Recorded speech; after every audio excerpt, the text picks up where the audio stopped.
साथियों, कंगना रनौत इस समय सुर्खियों में हैं। कंगना रनौत फिल्म अभिनेत्री जिनकी बहुत सी फिल्में या तो आपने देखी होंगी, नहीं देखी होंगी तो सुनी होंगी, नहीं भी सुनी हो तो कोई बात नहीं। फिलहाल इनको फिल्म अभिनेत्री से ज्यादा लोकसभा में चुनाव जीत कर आने के लिए जाना जा सकता है। लोकसभा मंडी चुनाव, मंडी संसदीय क्षेत्र से, लोकसभा क्षेत्र से आप चुनाव लड़ी हिमाचल प्रदेश में, और वहां से आप बीजेपी के टिकट पर जीतकर सांसद बन चुकी हैं, सांसद बन गई हैं। सांसद बनने के बाद, निर्वाचित होने के बाद, मैंने थोड़ी देर पहले जो आपको बताया था कि संसदीय मतलब सेंट्रल हॉल के अंदर मीटिंग हो रही थी एनडीए की, उस बैठक में भाग लेने के लिए आप भी आ रही थी। आप आ रही थी तो आपने चंडीगढ़ से फ्लाइट ली। चंडीगढ़ से फ्लाइट ली तो जब आप फ्लाइट में जा रहे होते हैं तो फ्लाइट में जाने से पहले आपकी चेकिंग की जाती है कि आपके पास कोई ऐसा सामान तो नहीं है जो कि अन्य यात्रियों के लिए या देश के लिए सुरक्षा के लिए खतरा बन सकता है। तो प्रॉपर चेकिंग की जाती है। महिलाओं की चेकिंग महिला स्टाफ के द्वारा, पुरुषों की चेकिंग पुरुष स्टाफ के द्वारा की जाती है। एयरपोर्ट पे यह कार्य सीआईएसएफ के जवानों के द्वारा किया जाता है। सीआईएसएफ भारत की अर्धसैन्य बल है। ऐसे ही एक स्टाफ के द्वारा कंगना रनौत की चेकिंग की जा रही थी, लेकिन चेकिंग के समय महिला ने, जो चेकिंग करने वाली सीआईएसएफ जवान थी, उसके द्वारा कंगना रनौत को थप्पड़ मार दिया गया। कंगना रनौत मंडी से जीती हैं, भाजपा के टिकट पर जीती हैं। विक्रमादित्य सिंह, जिनको इन्होंने कांग्रेस की तरफ से हराया है, वो इनके अपोजिशन में थे कांग्रेस की तरफ से। काफी बढ़िया टाइट फाइट थी और बहुत अच्छे से चुनाव हुआ और यहां पर संपन्न होकर के परिणाम ये निकला। ये उस समय का दृश्य है।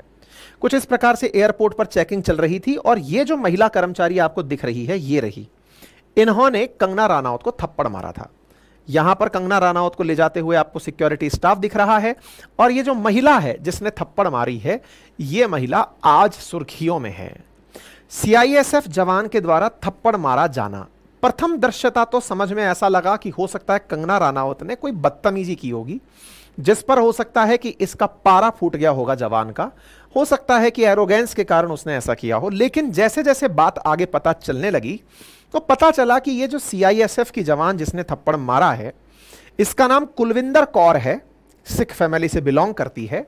और इसने थप्पड़ क्यों मारा, इसके पीछे का कारण इसने दिया कि कंगना रनौत ने किसान आंदोलन के समय बयान दिया था, और किसान आंदोलन के समय बयान में जो महिलाएं आंदोलन में बैठी थी, उन महिलाओं को कंगना रनौत ने किराए का आदमी बताया था कि किराए पर लाए गए लोग हैं ये। यहां पर ये महिला का बयान आप ये महिला देख सकते हैं, सीआईएसएफ की है और एयरपोर्ट पर सुरक्षा इन्हीं की जिम्मेदारी होती है। इन्होंने कहा कि मेरी मां भी, ये सीआईएसएफ की जवान है, इन्होंने कहा कि मेरी मां भी किसान प्रोटेस्ट के अंदर उस समय बैठी हुई थी प्रोटेस्ट में, लेकिन कंगना रनौत ने गैर जिम्मेदाराना बयान दिया। उस समय कंगना रनौत फिल्म अभिनेत्री ही हुआ करती थी, राजनीति में उनकी पहली एंट्री है। तो उस समय उनका बयान जो था, उस बयान से मैं आहत थी, जिसमें उन्होंने कहा कि ये 100-100 रुपए में किराए पर लाकर बिठाई हुई महिलाएं हैं जो कि प्रोटेस्ट में पार्टिसिपेट कर रही हैं। मैं उनके बयान से दुखी थी और मैंने इसलिए इनके ऊपर थप्पड़ मार दिया। साथियों, सीआईएसएफ जिसकी ये जवान है, उसके बारे में मैं थोड़ी सी जानकारी और दे देता हूं। Central industrial security forces Bharat के अर्धसैन्य बल हैं, गृह मंत्रालय के अधीन आते हैं।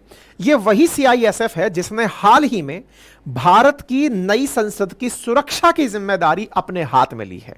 कुछ दिनों पहले आपको ध्यान होगा, भारत की संसद में एक चूक हो गई थी, सुरक्षा के अंदर चूक हुई थी, जिसका पूरा एनालिसिस किया गया। उसके बाद सीआईएसएफ को संसद भवन की सुरक्षा की जिम्मेदारी दे दी गई।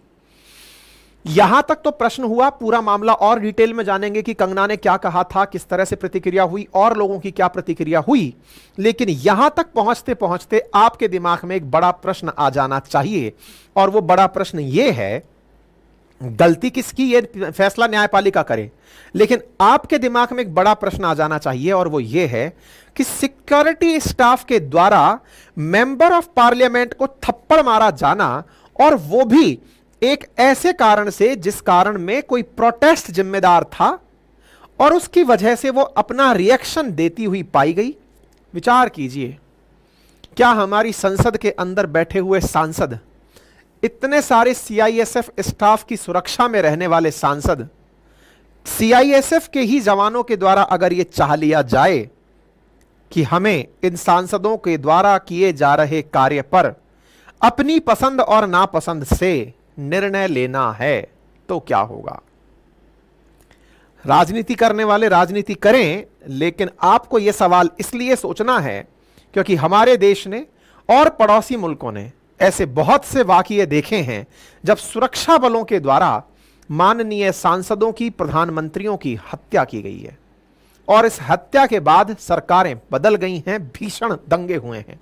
ज्यादा दूर जाने की आवश्यकता नहीं है। अक्टूबर 1984 में इंदिरा गांधी जी की हुई हत्या, पीछे जिम्मेदार थे सुरक्षा बल के जवान जो उनकी बॉडीगार्ड बनकर लगे हुए थे। पड़ोसी मुल्क पाकिस्तान में जाइए, इमरान खान पर चली हुई गोलियां हो या फिर बेनजीर भुट्टो के ऊपर हुई हत्या का प्रयास हो, चाहे हत्या हुई गई थी, उनकी प्रयास क्या, हर जगह से अगर कोई जानकारी निकलती है तो सेना का नाम निकल कर आता है। पाकिस्तान में तो तख्ता पलट होता आपने सुना है। लेकिन एक बड़ा प्रश्न यहां पर छूटता है और वो ये है कि अगर रक्षक ही भक्षक बन जाएगा तो क्या हमारे देश के लिए जो इतने करोड़ों मतदाताओं ने मत देकर हमारे देश में निर्वाचित प्रतिनिधियों को भेजा है, उनकी सुरक्षा हो पाएगी? बड़ा प्रश्न है। यह एक प्रश्न है, लेकिन इसके अपोजिट एक और प्रश्न है, और वो प्रश्न है कि सर, अभिव्यक्ति की आजादी का अधिकार सबको है।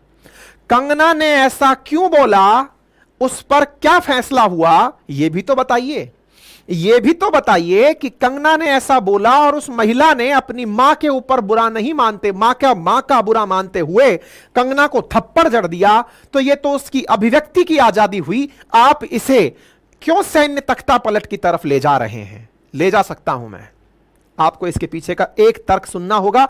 डिटेल में मैं पूरे तर्क आपको दिखा दूंगा। मेरे प्यारे साथियों, अगर देश के अंदर सुरक्षा बल अपने भाषण और अभिव्यक्ति की आजादी की पालना करने लग जाएं, मूल अधिकार जो दिए गए हैं, याद रखिए, जिन मूल अधिकारों को लेकर आप बड़े गौरवान्वित होते हैं, भारत के संविधान के पार्ट 3 में आर्टिकल 12 से लेकर 35 तक लिखे हुए मूल अधिकार, ये भारत के नागरिक के अधिकार तो हैं। सुरक्षा बलों के अधिकार ये हैं या नहीं, ये संसद डिसाइड करती है। आपको और हमको जो खुले में बोलने की आजादी है, सुरक्षा बलों को वो है या नहीं, ये जानकारी आपको पता होना जरूरी है। मेरे प्यारे साथियों, संसद by law according to article 33 can restrict security person and intelligence personnels कि वो अपने अभिव्यक्ति के अधिकार का उपयोग ना करें। अगर ऐसा होने लगे तो सोचकर देखिए, रॉ, आईबी और हमारे जितने भी खुफिया विभाग हैं, उनके लोग आकर अगर ये बोलने लग जाएं कि हमने पाकिस्तान की जासूसी की थी, हमने देश के अंदर फलाने राजनेता की जासूसी की थी, तो फिर चुनाव कहां रह जाएंगे? राज अगर खुलने लग जाएं तो भाई साहब, संसद ने पहले ही आर्टिकल 33 के अंदर, पहले ही जान लीजिएगा, जो लोग इस भावना में रहें कि यह अभिव्यक्ति की आजादी है, जैसे अमृतपाल के पास थी, जो कहता था ना, और जेल में है और जो चुनाव जीतकर अब सांसद बन गया माननीय, तो बोले ये तो अभिव्यक्ति की आजादी है। इस बात में ज्यादा तर्क मत करिएगा। आज का सेशन बड़ा खास है, इसलिए इसको गंभीरता से सुनने की आवश्यकता है। और हां, आप में से कुछ लोग एक लाइन जरूर बोल सकते हैं कि आप उस समय कहां चले गए थे जब अरविंद केजरीवाल जी को थप्पड़ पड़ा था, कन्हैया कुमार को थप्पड़ पड़ा था, तब आप कहां चले गए थे? बहुत सही। थप्पड़ अगर सिक्योरिटी पर्सनल ने मारा होता तो मैं उस पर सेशन कर रहा होता। सिक्योरिटी पर्सनल और आम नागरिक, इनमें बहुत बड़ा अंतर है। आम नागरिक के पास मूल अधिकार है अभिव्यक्ति का। अभिव्यक्ति के अधिकार में उसने थप्पड़ मारा, पनिशमेंट मिलेगा, जेल जाएगा। तो क्या पनिशमेंट पुलिस वाले को नहीं मिलेगा? मिलेगा। लेकिन आप विचार कीजिए कि अभिव्यक्ति यहां पर उस व्यक्ति ने दी है जिससे अपेक्षा थी कि तुम तो मेरी सुरक्षा करोगे, यानी रक्षक से अपेक्षा थी कि आप मेरी सुरक्षा करेंगे। आपने सुरक्षा के स्थान पर मुझे ही जड़ दिया। मामला यह है जनाब। तो फिर विचार कीजिए कि जो प्रधानमंत्री या फिर हमारे देश के राष्ट्रपति या बड़े नेता जो सिक्योरिटी लेकर घूमते हैं, उसका क्या महत्व है? वो सिक्योरिटी जो आज अंदर बाहर की तरफ बंदूक लगाकर चल रही है, वो अंदर की तरफ बंदूक लगाकर क्यों ना उन्हीं को उड़ा दे? साथियों, इसे प्रमोट करने की आवश्यकता नहीं है।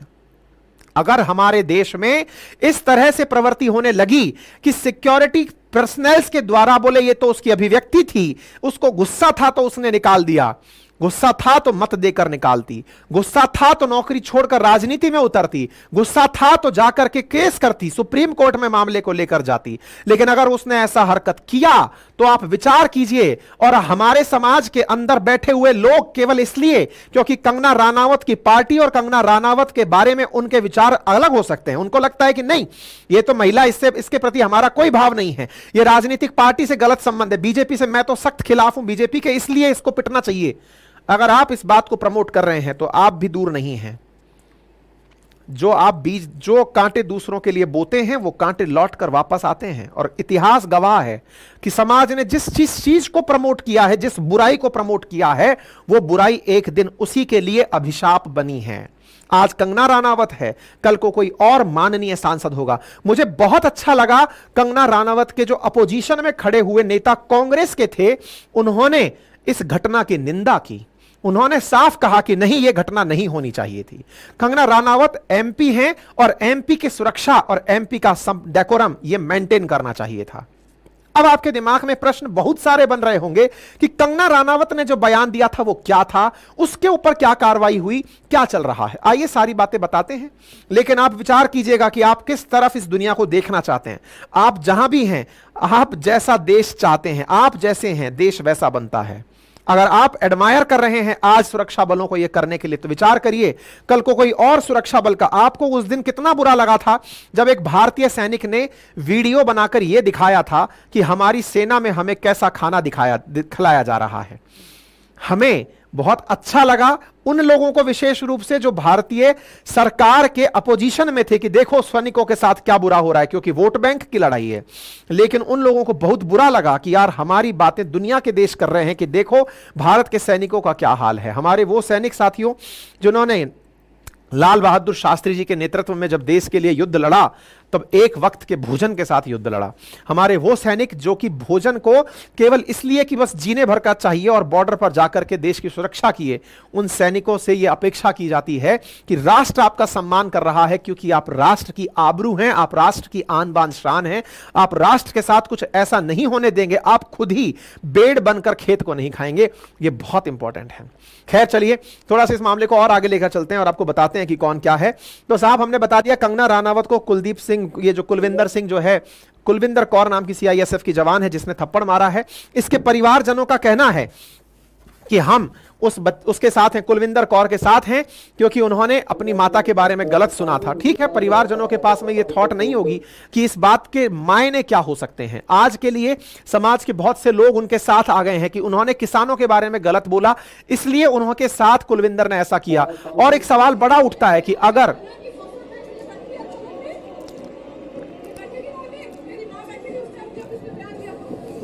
ये कहते हुए पाई गई हैं कि ये वो औरत है ना जो बयान दे रही थी कि 100-100 रुपए के लिए औरतें बैठी हैं वहां पे, ये बैठेगी वहां जाकर के, मेरी मां बैठी थी वहां जाकर के। मैडम आपने ये जो बात बोली ना, निश्चित ही आपके अंदर का ये जो आवेश है अपनी मां के लिए, हर बच्चे में ये गुस्सा होना चाहिए। अगर कोई आज मेरी मां के लिए, आपके मतलब परिवार में मेरी मां बहन के लिए कोई कहेगा कि ये 100 रुपए के लिए काम करते हैं, तो बुरा लगेगा कि यार ये तो मेरे को बहुत बुरा बोला है। मैडम आपका गुस्सा अपनी जगह सही है, लेकिन आपने जिस वर्दी में इसका उपयोग किया वो सर्वथा गलत है। वर्दी का आप नहीं हैं। आपको अगर यह बात बुरी लगी थी, सुप्रीम कोर्ट आपके लिए थी, आपके लिए पूरा लोकसभा का चुनाव था, आप जाती अपने समर्थकों को लेकर के मंडी में इनके खिलाफ चुनाव प्रचार करती। किसान आंदोलन में आप तब तक नहीं उठती जब तक कि इनका फैसला नहीं हो जाता। आपको इतना ही बुरा लगा था तो आप जो मन में आता करती। किसान आंदोलन के माध्यम से जो नेता निकल कर आए, उन्होंने खूब प्रोटेस्ट किया, आप भी उनके साथ बैठती, आप अपनी बात रखती। देश में हमारी बातें रखने का लोकतांत्रिक अधिकार है, हम बैठें, अपना धरना दें, अपनी बात रखें, यह हमें अभिव्यक्ति की आजादी के तहत दिया है। लेकिन आप संभवतः यह मिस कर गई, और आपके द्वारा जो यह मिस किया हुआ कर्तव्य है, इससे किसी और को प्रेरणा ना मिल जाए, इसीलिए मैं आज का यह सेशन कर रहा हूं। भारत वालों, आप इस चीज के लिए सतर्क हो जाओ कि आप इस चीज को एडमायर करते हैं या इसे अभिव्यक्ति की आजादी मानते हैं। यह हो सकता है आपका अपना फैसला हो सकता है आज आप मुझे कटघरे में खड़ा कर दें, अच्छा आपकी मां को कोई ऐसे कहता तो आप क्या करते, अच्छा आप तो बीजेपी के पक्षधर हो सकते हैं इसलिए आप ऐसा करें। कहिए, आपको जो कहना है कहिए, लेकिन अगर 10 में से 2 लोग भी मेरे इस वक्तव्य को समझ गए कि मैं ये बात क्यों कह रहा हूं, तो मेरा ये सेशन करना सार्थक हो जाएगा। समझ रहे हैं आप?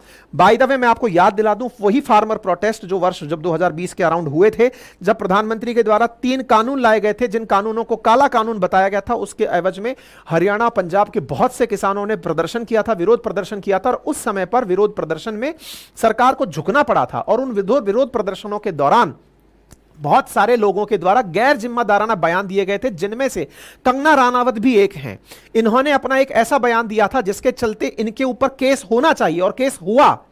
इनके ऊपर केस हुआ, इनके ऊपर मानहानि का केस अभी भी चल रहा है, न्यायपालिका फैसला कर रही है। ये वही वाली बात है, अगर एक व्यक्ति एक आंख के बदले दूसरे की आंख मांगने लगेगा, इस दुनिया में अंधे ही अंधे घूमेंगे। न्यायपालिका का कोई मतलब नहीं रह जाएगा, पुलिस का कोई मतलब नहीं रह जाएगा अगर व्यक्ति खुद से फैसला लेने लग जाए। यह देश गांधी जी का देश है, यहां अभिव्यक्ति की आजादी तो मिली है, लेकिन न्याय को और कानून को अपने हाथ में लेने की जिम्मेदारी नहीं मिली है।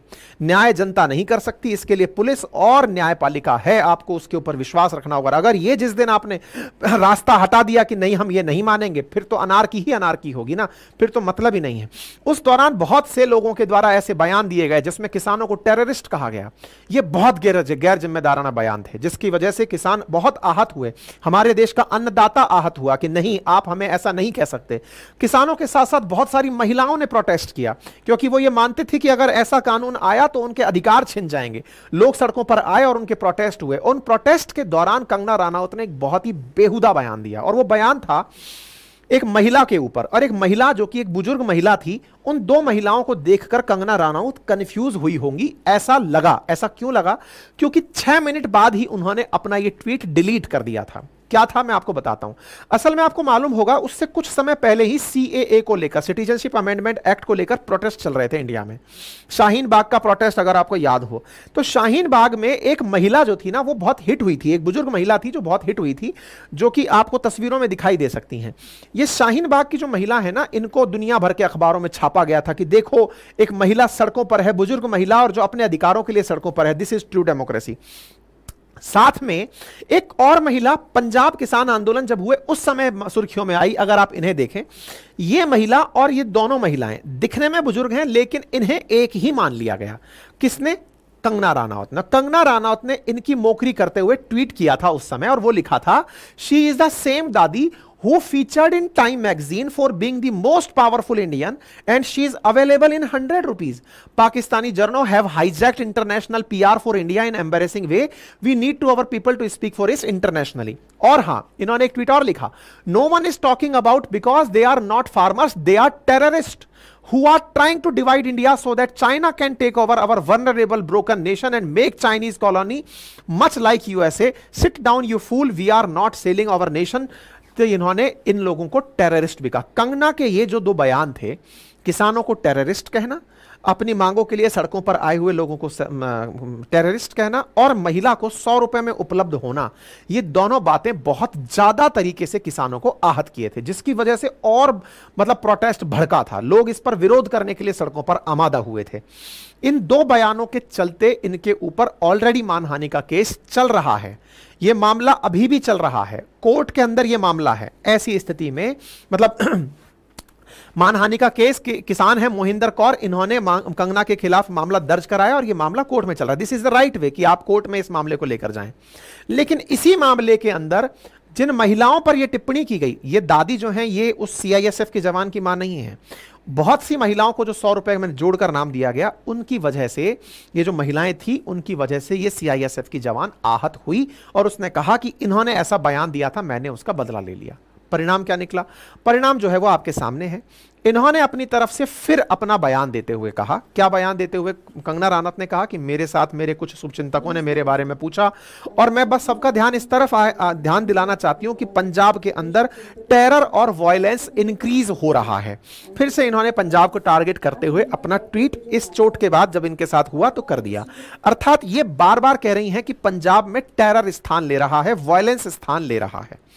इनका यह कहना कितना उचित है, ना अनुचित है, या तो चुनाव में डिसाइड हो या संसद में डिसाइड हो। संसद तय करे कि इनके इस बयान पर क्या प्रतिक्रिया देनी है, संसद और जनता तय करे कि इनको वापस से चुनकर भेजना है कि नहीं भेजना है।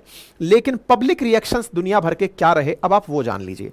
सबसे समझदारी भरा जो बयान मुझे इस पूरी घटना में लगा, वो इनके खिलाफ चुनाव में खड़े हुए जो नेता थे उनका लगा। कांग्रेस के लीडर हैं विक्रमादित्य सिंह, इन्होंने कहा, this is very unfortunate, this should not happen to anyone, particularly a lady who is a member of parliament now। मतलब hats off to this man जिसने इस तरह का थॉट रखा। सोचिए जो चुनाव हारा है जिससे, और बहुत करीबी मामला था, हिमाचल में सबसे ज्यादा संभावना इसी सीट पर इनके जीतने की थी। ये इसके बावजूद बोल रहे हैं कि एक मेंबर ऑफ पार्लियामेंट के साथ ऐसा नहीं होना चाहिए था। There were some grievances of CISF constable regarding the farmer protest, but assaulting someone like this is unfortunate. We condemn this and action should be taken by the government against this. हमारे देश के राजनेताओं में यह समझ होना अनिवार्य है। हम जब पार्टी के ग्रीवांसेस पर आए उस समय और क्या सही क्या गलत उसके फैसले, अदरवाइज अगर इस तरह की हरकतें चलती रही तो वो दिन दूर नहीं है जिस समय पर सैन्य तख्ता पलट हमारे देश में भी जस्ट लाइक पाकिस्तान और पड़ोसी देश म्यांमार हमारे देश में भी हो जाए, जैसा हुआ है। पड़ोसी दोनों देश हमारे गवाह हैं।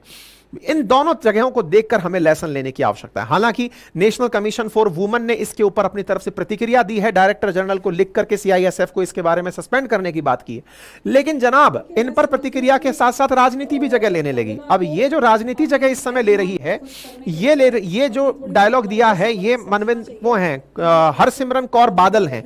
अच्छा, हरसिमरन कौर बादल इस समय इस बयान पर कंगना राणावत के साथ हुई इस घटना में कंगना राणावत को ही दोषी ठहरा रही हैं कि आपने जो बयान दिए उसका परिणाम यह निकल कर आया।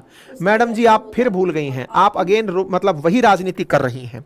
आप भी एनडीए की सहयोगी दल हुआ करती थी, लेकिन जब आपको लगा कि पंजाब में आपका ग्राउंड खत्म हो रहा है, बादल परिवार जो कि लंबे समय तक बीजेपी का अलाई था एनडीए में, किसान प्रोटेस्ट में जब आपको लगा कि हमारा साथ छूट रहा है, हमारी जो वोट बैंक है वो छूट रही है, आप लोग छूट करके एनडीए छोड़कर चले गए। वर्तमान में आपकी पार्टी पॉलिटिक्स यानी कि बादल परिवार वर्सेस बीजेपी, इस पार्टी पॉलिटिक्स में आप इस बात में कंगना को दोषी ठहरा रही हैं। तो यह अपने आप में एक बड़ा सवाल है। कंगना दोषी हैं, फैसला कोर्ट करे, लेकिन क्या आप इस बात को एडमायर कर रही हैं कि उस महिला ने जो किया वो महिला नहीं है, वो सैन्य अफसर है, सैन्य सिपाही है, उसने जो किया अगर वो सही है तो ये फिर से एक गलत ट्रेंड सेट हो जाएगा। हमारे सांसदों को सोचने की आवश्यकता है, विशेष रूप से उस समय। निश्चित ही मैं फिर से आप सबसे ये गुजारिश करता हूं कि किसानों के मामले में इस तरह का बातें करना ये सरासर गलत है, और सरासर गलत होने के केस में मुझे ये जो सरवन सिंह पंधेर जी हैं जो किसान नेता हैं, इनका बयान आया, इनका बयान मुझे बड़ा अच्छा लगा। इन्होंने कहा कि भाई देखिए जिस तरह की बातें हुई उसमें सुनने में आया है कि बहन कंगना राणावत को उन्होंने थप्पड़ मारा। बोले हम इस पूरे मामले को देख रहे हैं और इस पूरे मामले के अंदर उनकी जो प्रतिक्रिया है वो उन्होंने अपनी माताजी के कारण दी, लेकिन हम इस पर देख रहे हैं। इन्होंने तक समझदारी से इस बात पर प्रतिक्रिया दी जो किसान प्रोटेस्ट में थे। ऐसी स्थिति में यह देखने वाली बात है कि आप हर चीज पर राजनीति करेंगे या फिर मतलब की राजनीति करेंगे, देश को समझने की आवश्यकता है। बहुत सारे इस समय सोशल मीडिया पर ट्वीट तैर रहे हैं, मतलब राजनीतिक पार्टियां, आम आदमी पार्टी उतर के आ रही है कि इस पर कोई क्यों कुछ नहीं बोल रहा है, एक आदमी जो दिख रहा है वो एक और लड़की का थप्पड़ मार रहा है। कहिए, इस समाज में जिसको जो कहना है कहिए, बस याद रखिएगा यहां बात सेना वर्सेस अधिकारियों के वर्सेस सरकार की हो रही है। बाकी तो इस देश में प्रतिक्रियाओं का दौर है। केजरीवाल जी को भी थप्पड़ पड़ा था, कन्हैया कुमार जी को भी थप्पड़ पड़ा था। थप्पड़ पड़ना राजनीति में प्रतिक्रिया है। थप्पड़ जब जब पड़े, केजरीवाल जी का ग्राफ ऊपर चढ़ा है।